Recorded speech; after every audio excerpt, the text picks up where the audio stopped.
does it feel to be without a... Girl from the North Country is set in 1934 in Minnesota. And it's a time of great hardship for people. And the story takes place in a guest house where there's a family who run that guest house, and then there's all these people who are drifting through the rooms looking for somewhere to exist while they figure out their next move. And so we tell the story of all these people's lives over a period of about a week around Thanksgiving in 1934. I was asked would I consider using Bob Dylan's music in a stage show, and I wasn't really sure how to go about that.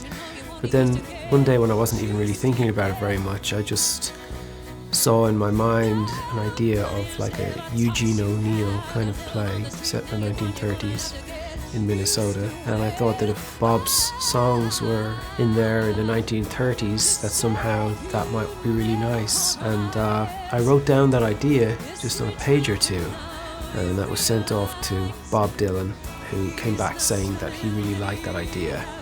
There's a lot of people working on this show who never worked on a musical, and yet we all love music, and perhaps all of us as artists would regard music as the highest art form, and every other art form sort of aspires to be music, because music operates on a level beyond thought and beyond language. It just hits you directly in your body, and so having that power at work while you're telling a story just really turbocharges something that you've never really had before.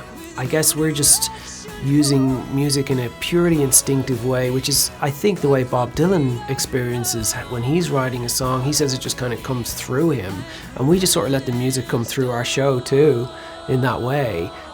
Well, I think the way that we tell the story in Girl from the North Country, I think it leaves a lot of room for interpretation, and it allows the audience to come through it and see it through their own eyes and decide for themselves what's important in all of these stories. It is like a church service. It's like you're hearing these stories and then you're getting the music, and I guess all theatre is kind of like that in a way.